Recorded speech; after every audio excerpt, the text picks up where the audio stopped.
예수님의 이름으로 기도합니다. 아멘. 오늘 말씀은 누가복음 23장 26절부터 28절입니다. 신약 138쪽입니다.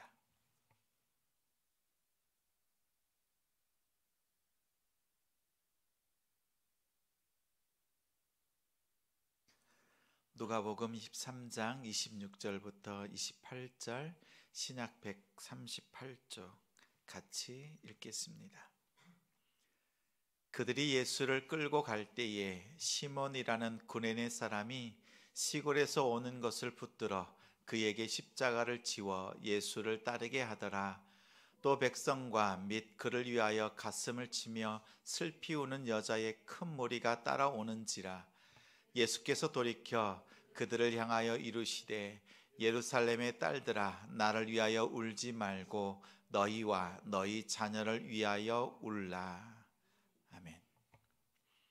억지로 지는 십자가와 눈물, 억지로 지는 십자가와 눈물이라는 제목으로 말씀 전합니다. 매주 금요일마다 이 시간을 하나님 앞에 기도로 나아갑니다. 1월부터 오늘까지 이 시간까지 하나님 앞에 헌신하고 수고하고 기도의 자리를 잘 지키시는 우리 성도들을 주님의 이름으로 사랑하고 축복합니다. 그리고 매 시간마다요 찬양팀이 헌신하고 수고하잖아요. 또 주일의 찬양도 뜨겁지만 이 금요 찬양이 보통이 아닙니다. 적은 수가 모였지만 많으나 적으나 많으나 언제나 최선을 다해서 주님 앞에 찬양하는 우리 찬양팀을 축복합니다. 우리 서로 격려하고 박수 함께 하겠습니다. 우리 찬양팀이 저와 코드가 참 잘 맞아요. 그래 특히 우리 하람 강사가요 저보다 항상 선수 칩니다. 그래서 제가 깜짝깜짝 놀랄 때가 한두 번이 아니에요. 제가 오늘 첫 번째 질문을 이렇게 하고 싶었어요. 지금까지 하나님께서 이 자리를 지켜오셨는데 여러분은 어떤 힘으로 한 해를 지키셨습니까? 이렇게 묻고 싶었거든요. 근데 우리 찬양 드리기 전에 뭐라고 질문했어요? 한 주간 여러분 어떤 힘으로 한 주간을 살아냈습니까? 순간 깜짝 놀랐잖아요. 역시 코드가 맞다. 근데 항상 저보다 한 수 먼저 앞서서 나갑니다. 그래서 감사할 때가 한두 번이 아니에요. 한 번 더 묻습니다. 여러분 한 주간 아니 한 달 아니 1년 동안 여러분이 기도의 자리를 어떤 힘으로 지키셨어요? 어떤 힘으로 이 자리를 기도하면서 믿음으로 지키셨습니까? 이렇게 물으면 여러분 어떻게 대답하시겠어요? 이렇게 대답하는 우리 성도들 있겠지요. 은혜라고 말할 수 있습니다. 나 같은 죄인을 구원해 주신 하나님의 그 은혜에 감사해서 하나님 앞에 기도하고 한 번 더 엎드릴 수 있었습니다. 제가 한 번 더 묻겠습니다. 은혜라고 하면 그 은혜로 이 자리까지 왔는데 여러분 그 시간마다 모든 순간이 다 은혜가 넘치는 시간이었어요? 어때요? 52번의 우리 저녁 기도회로 하나님 앞에 나아가는데 매 시간이 은혜 가득입니까? 아닐 때가 허다하잖아요. 또 어떤 분은 구원의 기쁨, 나를 구원해 주셨다라고 하는 그 은혜로 하나님 앞에 기도로 나아갑니다. 다시 물어요. 매 시간마다 기쁨이 넘치셨어요? 그렇지 않을 때가 허다하잖아요. 그런데 이 자리 나의 기도를 드리는 시간이기도 하고 성도들을 위해서 기도하는 시간이기도 하고 나라와 민족을 위해서 기도하는 이 시간, 이 자리가 나의 사명, 나의 십자가 그것을 기억하면서 이 자리에 있는 줄 믿습니다. 예수님께서 마태복음 16장 24절에 말씀하셨죠. 제자들이 이렇게 말씀합니다. 누구든지 나를 따라오려거든 자기를 부인하고 자기의 십자가를 지고 나를 따를 것이니라 말씀하셨어요.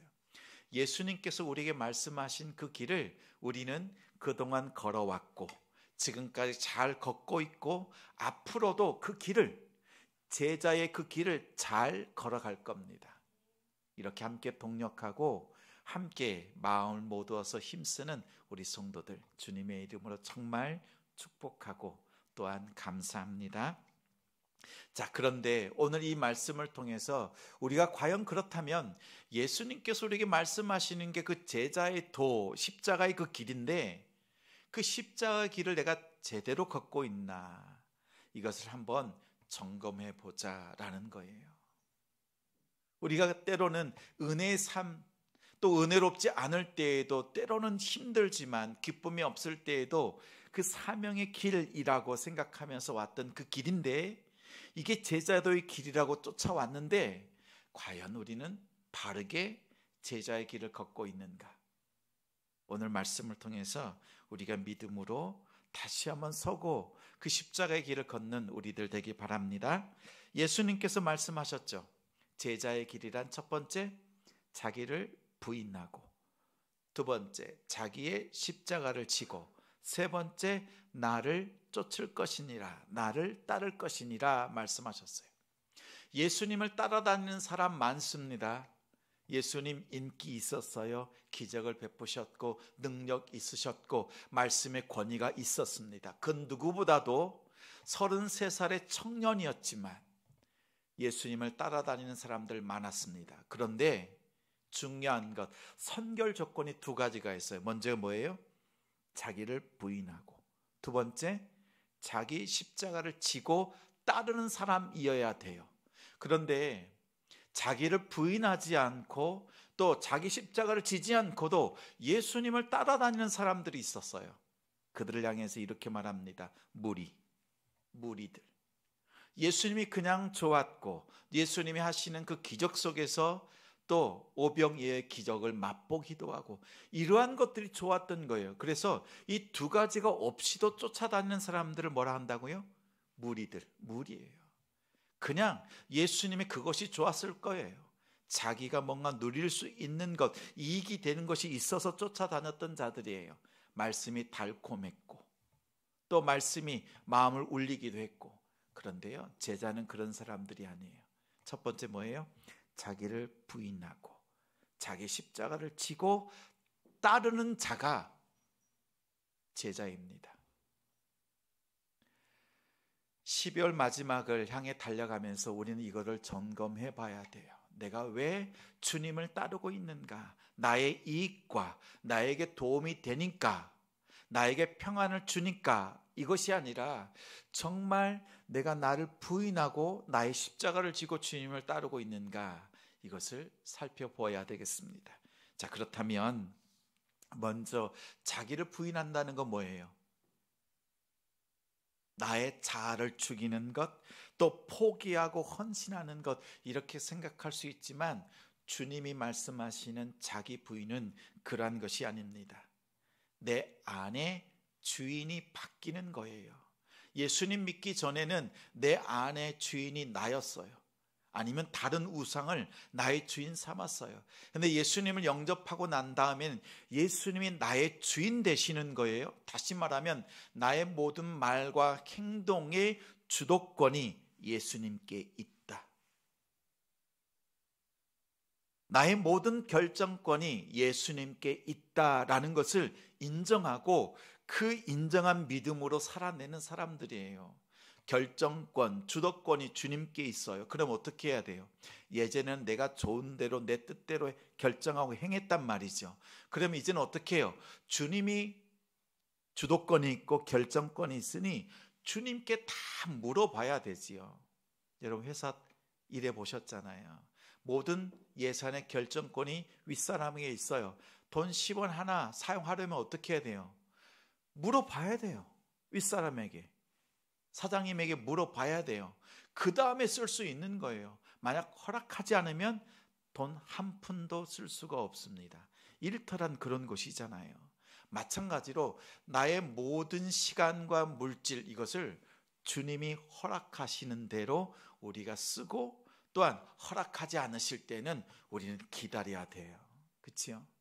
근데 그렇다면 우리가 어떻게 자기를 부인해야 되는가? 내가 무엇인가 일을 하고자 할 때 세 가지를 생각하십시오. 내가 하는 이 일이, 이 말이, 이 행동이 아버지의 이름에 영광 돌리는 것인가? 하나님께 영광이 되고 있는가? 두 번째는요, 하나님의 나라를 이루는 것인가? 라는 거예요. 한 영혼을 구원하기 위해서 내가 하나님 앞에 드려지는 것인가? 세 번째는 하나님의 뜻을 이루는 나의 삶인가를 돌이켜보면서 결정한다면 그것이 하나님께 영광과 하나님의 나라와 하나님의 뜻을 이루는 것입니다. 자기를 부인하고 결정권과 주도권을 주님께 두는 것에 있어요. 여러분, 우리가 이 자기 부인으로 나아가는 우리 제자의 삶 되기 바랍니다. 두 번째는요, 자기 십자가를 지라고 합니다. 대부분 십자가를 진다라고 하는 것을 뭐라고 생각해요? 믿지 않는 남편을 위해서 내가 기도하는 것, 전도하는 것, 예배하는 것, 은사로 섬기는 것, 여러 가지 모양으로 하나님의 사역들을 감당하는 것, 이것을 십자가를 진다 이렇게 생각하지만 예수님께서 말씀하시는 십자가를 진다라고 하는 그 참뜻은 아니에요. 예수님이 십자가를 진다라고 하는 것은 우리가 생각하는 것보다 훨씬 더 앞서 나아갑니다. 십자가의 특성, 그 특징을 우리는 잘 알아야 돼요. 그 특징에 대해서 잘 알려주고 있는 말씀이 오늘 본문 말씀입니다. 오늘 말씀은요, 십자가를 짊어졌던 구레네 시몬을 통해서 예수님은 보여주고 계세요. 이 구레네 시몬이 십자가를 짊어졌던 사건에 대해서요, 마태, 마가, 누가가 조금씩 다르게 증거하고 있습니다. 마태복음에서는 시몬이라는 구레네 사람을 만남에 그에게 예수의 십자가를 억지로 지어가게 하였더라 라고 해요. 마가는 이렇게 말합니다. 마침 알렉산더와 루포의 아버지인 구레네 사람 시몬이 시골로부터 와서 지나가는데 그들이 그를 억지로 같이 가게 하여 예수의 십자가를 지우고, 이렇게 말해요. 마태와 마가는요, 예수님과 함께 짊어져 가고 있는 십자가를 의미하고 있어요. 근데 오늘 본문에 누가복음에서는 이렇게 말씀하죠. 그들이 예수를 끌고 갈 때에 시몬이라는 구레네 사람이 시골에서 오는 것을 붙들어 그에게 십자가를 지워 예수를 따르게 하더라. 자, 십자가를 지우는데 어떻게 해요? 억지로 지웠어요. 그런데 어떻게 해요? 맨 뒤에 보니까 예수를 따르게 하더라. 보세요. 예수님이 앞장서서 가시고 그 뒤에 십자가를 짊어지고 구레네 시몬이 가고 있는 모습을 연상케 합니다. 예수님께서 말씀하셨죠. 너희는 너희의 십자가를 지고 나를 따르라 라는 그 모습을 그대로 보여주고 있어요. 구레네 사람 시몬입니다. 마가는 분명히 말씀하죠. 그에게는 두 아들이 있다. 알렉산더와 루포의 아버지라고 해요. 심지어요, 이 자녀들의 이름까지 구체적으로 기록해 두었습니다. 왜냐하면 이들이 하나님 앞에 귀한 사역자들로 쓰임 받기 때문에 그렇습니다. 구레네는요, 지금의 리비아예요. 리비아의 수도 트리폴리라고 하는 항구예요. 그곳은 예루살렘으로부터 보면 1300km 떨어져 있는 곳입니다. 이 자녀들과 함께 걸어오는 거예요. 그 여정은 약 50일 정도의 일정이 소요될 것으로 보입니다. 근데 예루살렘에 도착했어요. 도착해서 바라본 첫 번째 장면이 무엇인가요? 십자가의 처형, 3명의 죄수가 자기 십자가를 지고 나아가는 겁니다. 당시에 그 죄수는요, 자기가 죽어야 될 그 십자가를 짊어지고 골고다 언덕으로 올라갔던 겁니다. 예수님께서도 자기 십자가를 지고 가셨어요. 예수님께서 말씀하셨죠. 제자들에게 자기 십자가를 지고 나를 따를 것이니라, 이렇게 말씀하셨던 예수님은 정작 자신의 십자가를 감당하지 못하셨어요.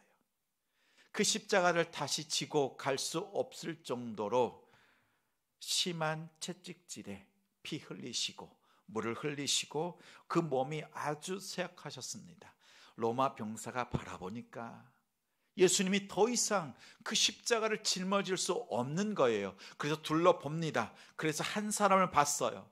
이 십자가를 감당할 만한 건장한 사람, 고레네 사람 시몬을 바라보았습니다. 당시 로마 군인은요, 현장에서 그 징발할 수 있는 그 권세가 있었어요. 그래서 그들 중에서 한 사람을 지목했습니다. 강압적인 명령을 내립니다.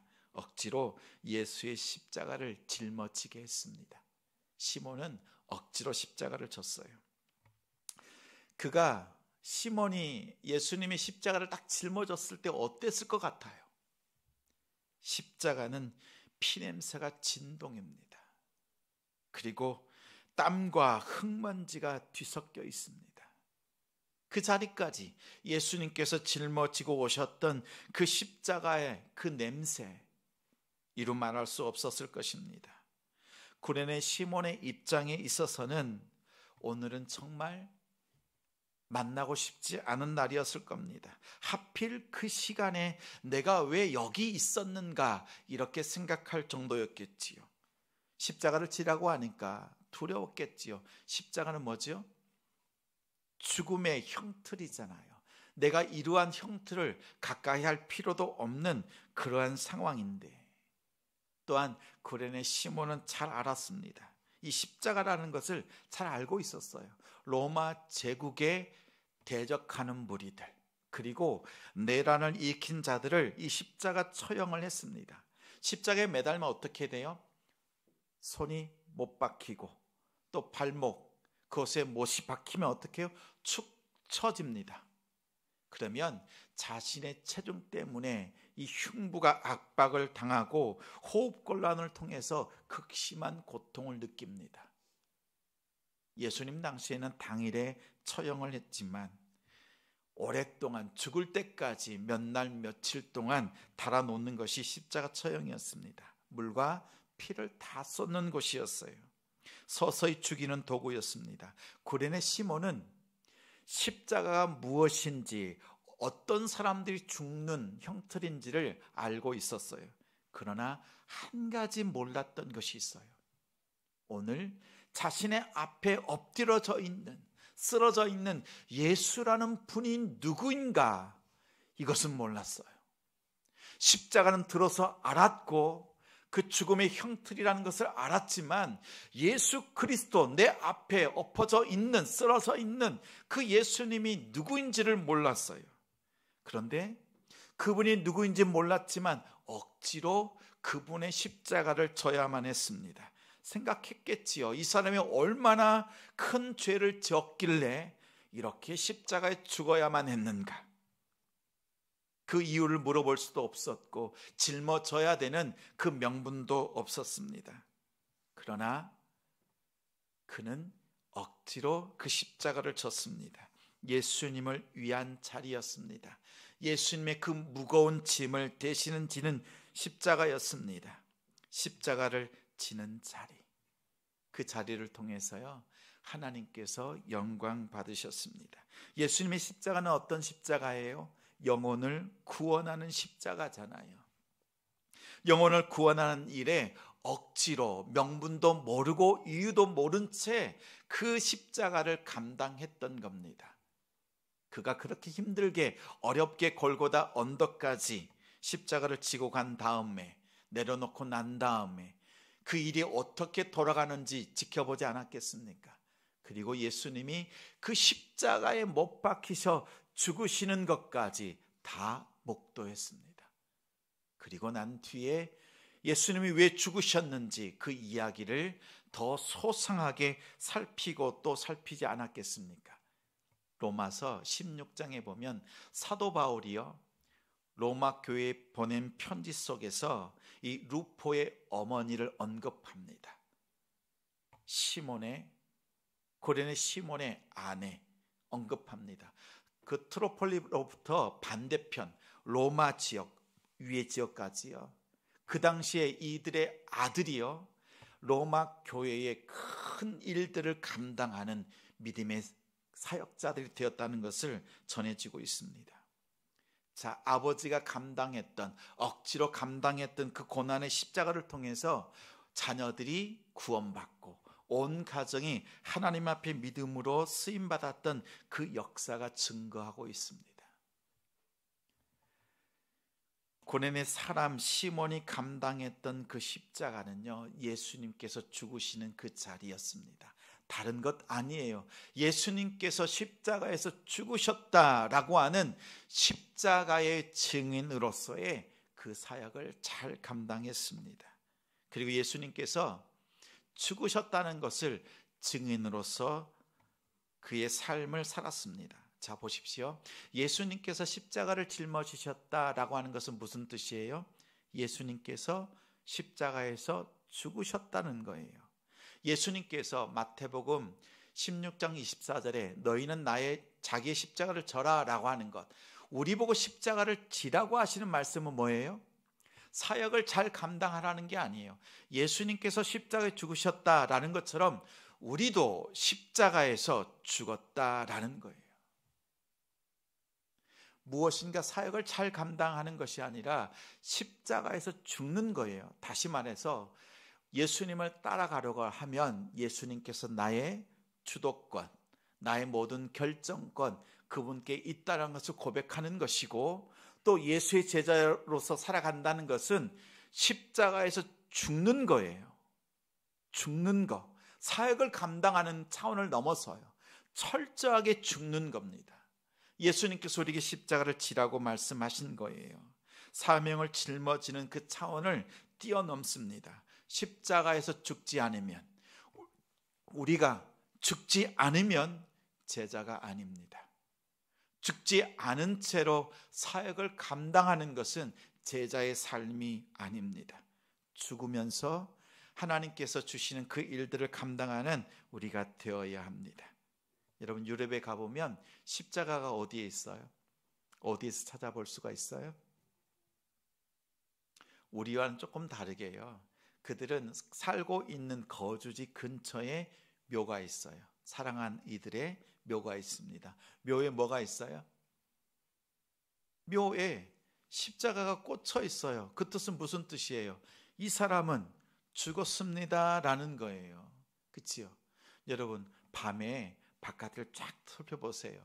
우리나라에 보면 빨간 십자가, 하얀 십자가가 많아요. 건물마다, 교회 꼭대기마다, 건물이 있는 곳, 교회가 있는 곳마다 그 건물 꼭대기에 뭐가 있어요? 십자가가 있어요. 그러면 그 건물은, 그 장소는 뭐라는 거예요? 무덤. 십자가 있는 그 건물은 무덤이라는 거예요.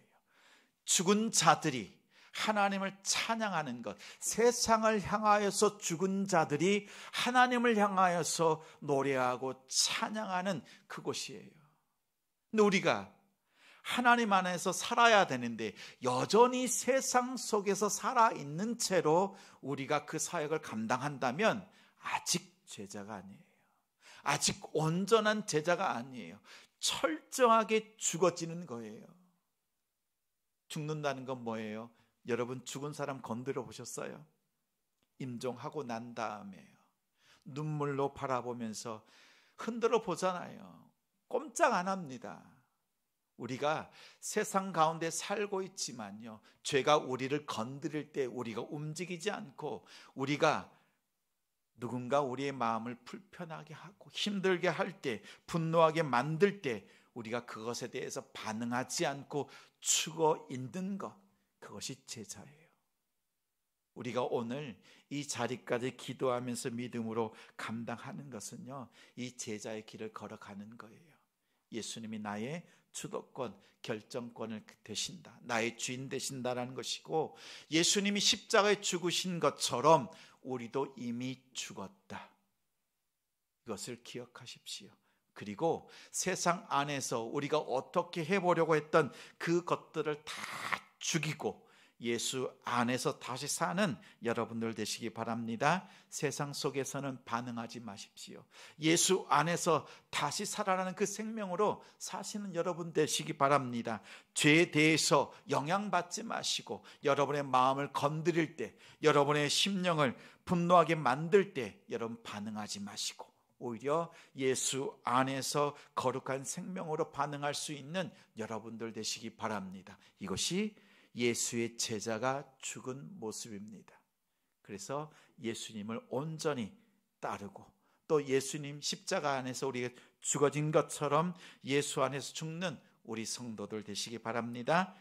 나의 주인은 예수님이시다. 나는 십자가에 죽었다. 이 두 가지가 분명한 사람이 예수 그리스도를 쫓아갑니다. 무리가 아니라 예수의 제자로 살아갈 수 있습니다. 이 고백을 가지고 이 신앙으로 믿음 가운데 굳건히 사는 우리 성도들 되시기 바랍니다. 나의 주인은 예수님이시다. 나는 십자가에서 죽었다. 이 사실을 기억하고 우리 다 같이 또 하나님 앞에서 제자의 길을 걸어가는 우리 성도들 되시기를 주님의 이름으로 축원합니다.